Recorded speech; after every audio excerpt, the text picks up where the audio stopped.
තේරෙනවද? හොම කරලා ඔක්කොම මාළුන්ට යන්න දීලා මුහුද උතර බොන්නේ නැහැ පිස්සුනේ. ඌ මෙහෙම විදලා මස් කන්නේ නේ. ඌ විදලා මොකද කරන්නේ? තරලේ ගන්නවා ගණිය අතාරිනවා යන්තා. ඌ ඉන්නේ කෑම උඩ. ඌට පේන හැමතැනම තියෙන මොනවද උගේ? කෑම. ඒව කකයින් චොක්ලට් වලින් හැදුණු අයිස්ක්‍රීම් වලින් හැදුණු ගේකට සෙට උන්ටත් ගේ අම්මට.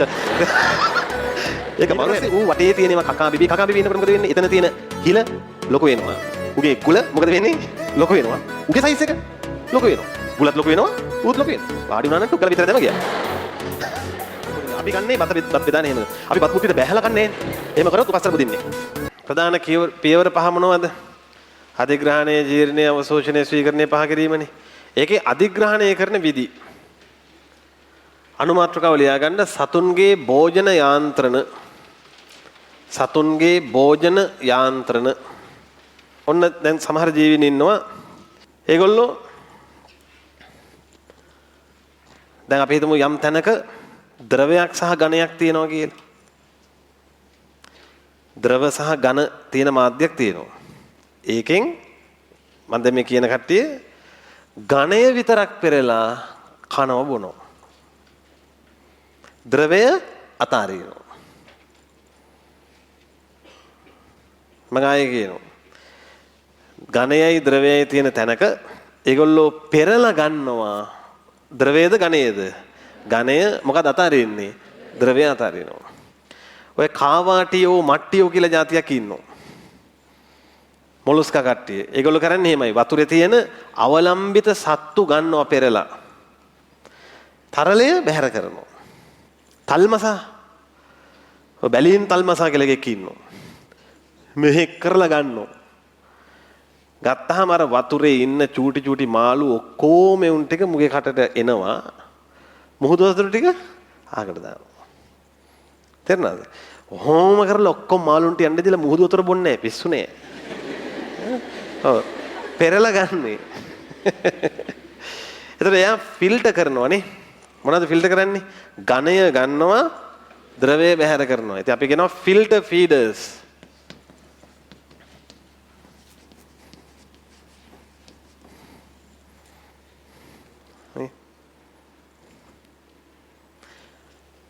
පෙරාබුදින්නු. පෙරාබුදින්නු. ඕන් අපිට මේ ආහාර ජීර්ණ පද්ධතිය ඉගෙන ගන්න වෙලාව ඉගෙන ගන්න වෙන්නේ. පෙරාබුදින්න. ඊට පස්සේ ඕකේ අනිත් පැත්ත කියන්නේ යම් තැනක ද්‍රවයයි ඝනයයි තියෙද්දි දැන් මෙයා ගත්තේ මොනවද? ඝනය. තව අය ඉන්නවා ද්‍රවය ගන්න. එකෙක් කියන්නේ එහෙම මදුරුවා. ඌ මෙහෙම විදලා මස් කන්නේ නේ. ඌ විදලා මොකද කරන්නේ? තරලේ ගන්නවා ඝනය අතාරිනවා යන්තම්. ගොයමට හානි කරන කූඩිත්තා කීඩෑවා විද්දා ගොයන් ගහකන්නේ මොකද කරන්නේ? ෆ්ලෝයම් විශේ උනා ගන්නවා. මල් පැණි බොන අයත් එක්කනේ කරන්නේ. මල කන්නේ නේ. සමනලෙක් කියලා මලක් කාලා එහෙම කරන්නේ නැහැ. මට කියන්නේ ඒගොල්ලෝ පෙරා බුදින්නෝද තරලේ බුදින අයද? තරල බුදින්න. තරල බුදින්නෝ. ඕන තරම් උදාහරණ තියෙනවා නමුත් අපි ඕකකින් නවතිමු.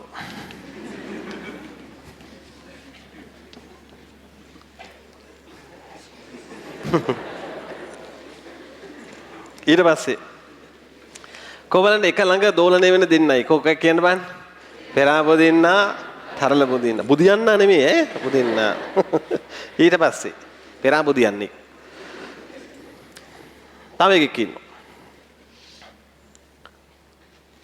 උපස්තර බුදින්න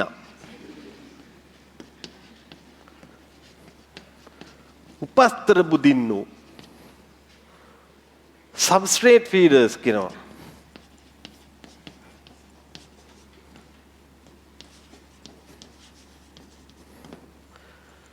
මෙයා එයාගේ කෑම එක උඩ ඉන්නේ. ඌ ඉන්නේ කෑම උඩ. ඌට පේන හැමතැනම තියෙන්නේ මොනවද උගේ? කෑම. ඒව කකා ඉන්නවා. එහෙම එක්කෙනෙක් කියන්නේ දලඹුවා. දලඹුවා ඉන්නේ උගේ මොකක් උඩද? උගේ කෑමේක උඩනේ. ඌ ඉන්නේ එක කකා යනවා. හිතන්න ඌට තියෙන ආතල් එක දැන් ඔයාලා දැකලා නැද්ද? අහලා තියෙනවද හැන්සල් ඇන් ග්‍රීටල් කියලා එකක්? ෆෙරි ටේල් හැන්සල් ඇන් ග්‍රීටල් මාකර එකක්. දැන් නැද්ද? ඒකේ මේ චොක්ලට් වලින් හැදුණු අයිස්ක්‍රීම් වලින් හැදුණු ගේයකට සෙට උන්ටත් ගේ අම්මච්ච. ඒක මරු හැබැයි. විච් කෙනෙක් නේ දෙන්නේ මායාකාරියෙක්. ඔය මායාකාරියෝ කියනම කවුරුත් දැකලා නැහැ නේද? මන් දන්නේ. දැන් මේගොල්ලෝ ඉන්නකොට කෑම එක උඩ. දැකලා තියෙනවද peeraගෙඩි වල එහෙම? ඇතුලේ පණුවෝ ඉන්නවා. ඌට කොච්චර ආතල් එකක් ඇද්ද? බලන හැම තැනම කෑමනේ. ඉන්නේ කෑම එක උඩ එක්ක කෑම එක ඇතුලේ. මේ ඔයාලට නිකන් උඩට හිතලා නැද්ද කොහොමද මේ පණුවේ ගියේ කියලා උගේ? දැන් සමහර ළමයි මෙහෙම peerේ හරවල කො ගියේ හිලක් නැන්නේ.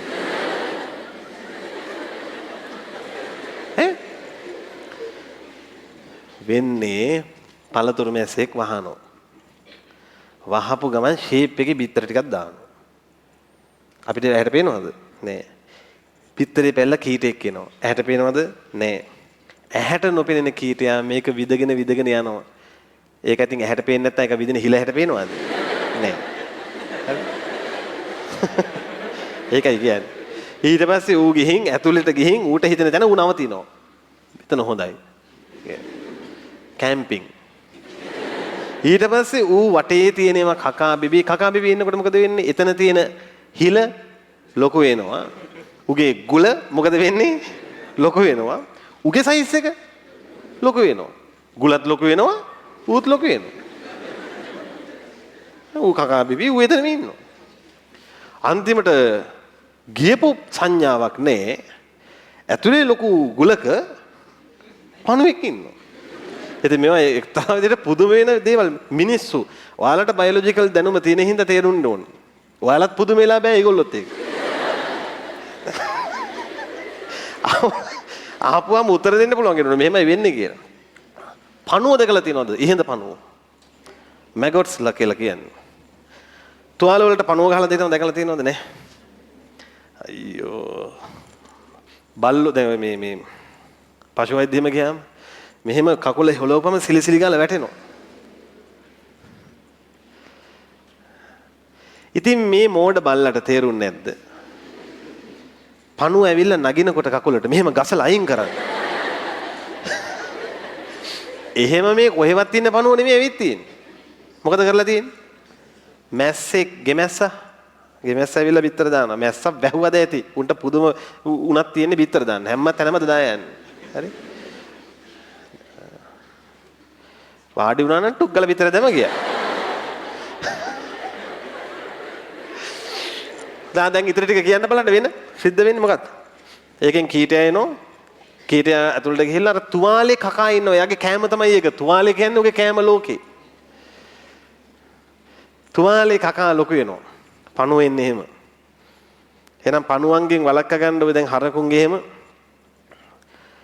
තුවාල වලට පණුව වෙන එක වළක්වා ගන්න ක්‍රමයක් කියන්නේ. මැස්ස වහන එක වළක්වා ගන්න ඕන.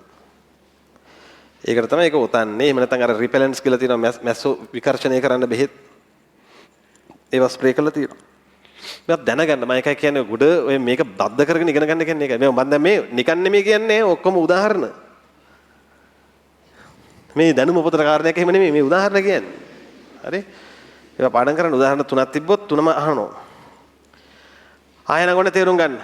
ඔය මම ඔය කියපු සෙට් එක මොන බුදින්නෝද? උපස්සර බුදින්නෝ. ඒගොල්ලෝ ඉන්නේ කෑම එක උඩ. හැබැයි කොච්චර හිටියත් ළමයි ඒ ඉන්න පණුවට මුළු ඇපල් ගෙඩියම කන්න බෑ. මුළු peer ගෙඩියම කන්න බෑ. අපිට හම්බුනොත් අපි පණුවත් එක්කම peer ගෙඩි තුනකුත් කනවා. අපි වෙනයි, උන් වෙනයි. අපි ගොඩක් කන අය. උන් කෑම එක උඩ හිටියත් උන් කාලා තියෙන්නේ පොඩ්ඩයි. අපි ගොඩක් කාලා පණුවත් නැහැ. පොඩි කිරිරහක් වගේ ආව එච්චරයි. පස්සේ තමයි දැක්කේ පණුවේ කිටපු තැනක් තියෙනවා. සද්ද නැතුව ඉතින් ටිකක් කනවා. එහෙනම් අපිට කියන්නේ අපි තොග බුදින්නෝ.